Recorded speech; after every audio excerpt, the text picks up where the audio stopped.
ሰላም ጤና ይስጥልን ውድ የረመጥ ሚዲያ ቤተሰቦች እንደምን አላችሁ? ይህ ረመጥ ሚዲያ ነው። የተለያዩ መረጃዎችን ይዘንላችሁ ቀርበናል። እስከ ዝግጅታችን ፍጻሜ ድረስ ቆይታችሁን ከኛ ጋር እንድታደርጉ በአክብሮት ጋብ ቆይታችሁን ከኛ ጋር ስታደርጉ በምስራቅ አርሲ ጥቃት የደረሰበት የጠለታ ቅዱስ ገብርኤል ቤተክርስቲያን ሊገነባ ነው ተባለ። ትግራይ ክልል ባዶዋን እየቀረች ነው ተባለ። አሜሪካ በኢራን ላይ ጥቃት መፈጸም መጀመሯ ተነገረም። ሌሎችንም መረጃዎች ወደ እናንተ እናደርሳለን። እስከ ዝግጅታችን ፍጻሜ ድረስ አብራችሁን ቆዩ። ወደ መረጃው እናልፋለን። አሜሪካ በኢራን ላይ ጥቃት መፈጸም መጀመሯ ተነገረም።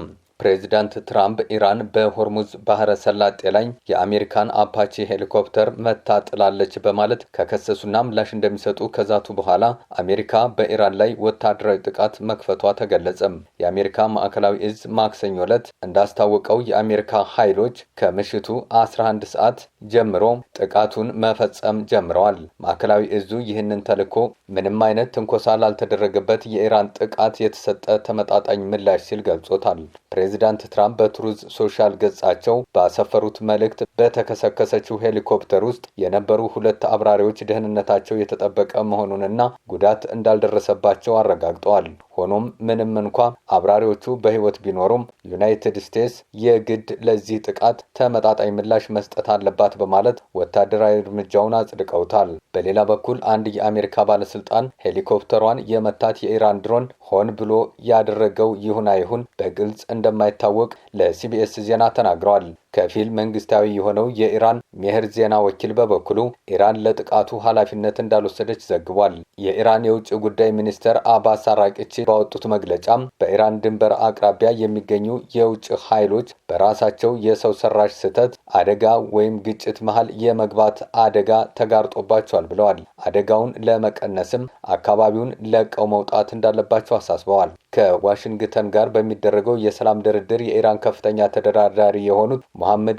ባቂር ቃሊባፍ ደግሞ የዲፕሎማሲ ቋንቋ ብንመርጥም ሌሎች ቋንቋዎችንም አቀላጥፈን እንናገራለን፣ ስምምነታችሁን ካፈረሳችሁ እኛም ወደምንችለው እንገባለን ሲሉ የብቀላ ማስጠንቀቂያ አስተላልፈዋል። ይህ የአሜሪካ ወታደራዊ እርምጃ የወጣው የእስራኤል ኃይሎች በደቡባዊ ሊባኖስ ላይ ጥቃት በፈጸሙበትና ቀጠናዊ ውጥረቱ ባየለበት ወቅት ነው ተብሏል።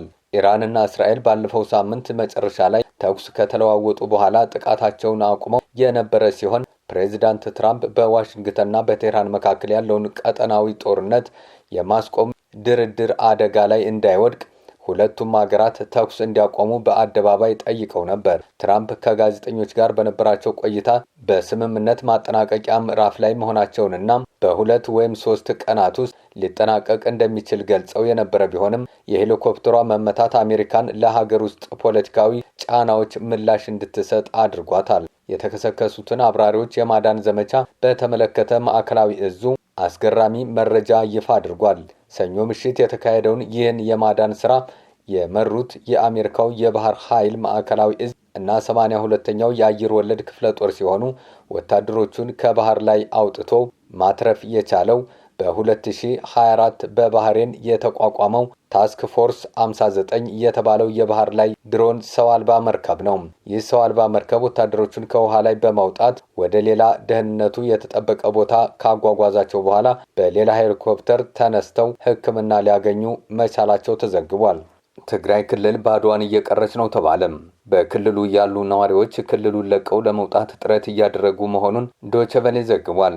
ከወጣቶች አስተያየት ተቀብያለሁ ያለው ዶይቼ ቬለም ወጣቶች በጦርነቱ እንደማያምኑበትና ባገኙት አጋጣሚ ሁሉ ክልሉን ለቀው ለመውጣት ጥረት እያደረጉ መሆኑን ዘግቧል። በዚህም በአየር መንገድና በተለያዩ መንገዶች ከክልሉ ለመውጣት ጥረት እያደረጉ ያሉ ወጣቶች በተለያዩ አካባቢዎች የሚገኙ ወጣቶችን አስገድዶ ለጦርነት መመልመሉ ወጣቶች በክልሉ ውስጥ እንዳይኖሩ እየገፋቸው መሆኑንም ዘግቧል። ከዚህ ቀደም ደፍሮን ከነበረ ኃይል ጋር ተሰልፈን መዋጋት አንፈልግም ያሉት አስተያየት ሰጪ ወጣቶች ሰሞኑን በሽሬ አካባቢ የተፈጠረው የድሮን ጥቃት ነዋሪዎችን ሽብር እንደፈጠረባቸውም ዶይቼ ቬለ ዘግቧል። በዚህም ወደ ጦርነት መግባት ሳይሆን ከክልሉ በመውጣት በሌሎች አካባቢዎች ማንኛውንም ስራ ሰርተን መለወጥ እንፈልጋለን ሲሉ አስተያየታቸውን ሰጥተውኛል ነው ያለው። ሌሎች አካባቢያዊ ሁኔታውን እየተከታተሉ ያሉ የፖለቲካ ተንታኞች ጦርነቱ ወደ አይቀሬ ደረጃ ላይ እየደረሰ መሆኑን ነግረውኛል ብሏል። በምስራቅ አርሲ ጥቃት የደረሰበት የጠለታ ቅዱስ ገብርኤል ቤተክርስቲያን ሊገነባ ነው ተባለ። በአርሲ የተቃጠለው ቤተክርስቲያን አሰራርን የአዲስ አበባ ሀገረ ስብከት ገዳማትና አድባራት አስተዳዳሪዎች በምስራቅ አርሲ ሀገረ ስብከት በተፈጠረው የኦርቶዶክሳውያን ግድያና የቤተክርስቲያን መቃጠል ሐዘናቸውን ገልጸው በብፁዕነታቸው መመሪያ ሰጭነት የተቃጠለውን ቤተክርስቲያን ለመስራት ፈቃደኛ መሆናቸውን አሳወቁም። አስተዳዳሪዎቹ ባደረጉት ጉባኤም ቤተክርስቲያኑን ለመገንባት ውይይት ያደረጉ ሲሆን እውነተኛ ምዕመናን የሰጡትንና በተለያዩ የሰዋዊና ቁሳዊ ልማት ምክንያት ለቤተክርስቲያን ገቢ ያደረጉትን ገንዘብ ሕግና አሰራርን በመጠበቅ ቤተክርስቲያን ለተመሰረተችበት ሕያው ዓላማና መንፈሳዊ ሥራ ላይ አገልግሎት ላይ ይውል ዘንድ ምክክር ለማድረግ የተጠራ ስብሰባ ነው ተብሏል። በጉባኤውም በሀገረ ስብከቱ የሂሳብና በጀት ዋና ሂሳብ ኃላፊ ሊቀ ሕሩያን አስናቀ ሸዋዬም አጭር ሪፖርት እየቀረበ ሲሆን በዚህ መነሻነትም ከሀገረ ስብከቱ ጀምሮ እስከ አጥቢያ ቤተክርስቲያን ያሉ ተሳታፊዎች ሐሳብና አስተያየት ሰጥተውበታል። አስተያየት ሰጪዎቹ እንዳሉት የቤተክርስቲያን ገቢዎችን ሕግና አሰራርን ጠብቆ ለተገቢው ዓላማ ማዋል ተቋማዊ ተናቦትና የኢትዮጵያ ኦርቶዶክስ ተዋሕዶ ቤተክርስቲያን ባለችበት ሁሉ የተፈጠሩ ችግሮችንና ቁስሎችን የጋራ በማድረግ ቤተክርስቲያንን በማስቀደም መስራት በሚሉ ጉዳዮች ላይ አስተያየት ሰጥተዋል። ከግል ፍላጎትና ሐሳብ ይልቅ በተለይም በሀገረ ስብከቱ ደረጃ እየተለመዱ የመጡ ዘመኑን ያነበቡና ችግር በችግር ሳይሆን በመፍትሄና አክማቸው በሚል መንገድ የተጀመሩ የውስጥ አሰራሮችና ተጨባጭ የሆኑ የራስ አገዝ ልማቶች በእጅጉ የሚበረታቱና የሚያስመሰግኑ መሆናቸው ከከፍተኛ አድናቆት ጋር ብፁዕ አቡነ ሕርያቆስና መላከ ምሕረት አባ ገብረ መድኅን ንጉሴ እንዲሁም የሀገረ ስብከቱ የሥራ ኃላፊዎች አመስግነዋል። በሌላ በኩል አስተዳዳሪዎቹ በገጠሪቱ ያለችው ቤተክርስቲያን ስታነባ ያመናል፣ ቁስሏም ይጠዘጥዘናል። በመሆኑም በሰሞኑም በምስራቅ አርሲ ሀገረ ስብከት የተቃጠለው ቤተክርስቲያን በብፁዕ አቡነ ሕርያቆስ መመሪያ ሰጭነት ተባብሮ ለመስራት ፈቃደኛ መሆናቸውን ገልጸዋል። የሀገረ ስብከቱ ዋና ስራ አስኪያጅ መልአከ ምሕረት አባ ገብረ መድኅን ንጉሴ በበኩላቸው በብፁዕነታቸው የሚመራው ሀገረ ስብከት ነገን አቅዶ ዛሬ ላይ እየሰራ መሆኑን በማስታወስ በዚህ የገዳማትና አድባራት አስተዳዳሪዎችና የሥራ ኃላፊዎች ድርሻቸው ሰፊ ነው ብለዋል።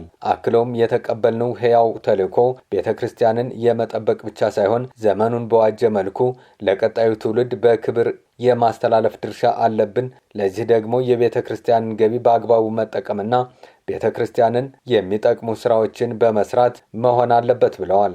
ውድ ቤተሰቦቻችን ሰብስክራይብ እንዲሁም ላይክና ሼር ማድረጋችሁን አትዘንጉ። አብራችሁን ስለቆያችሁ ከልብ እናመሰግናለን።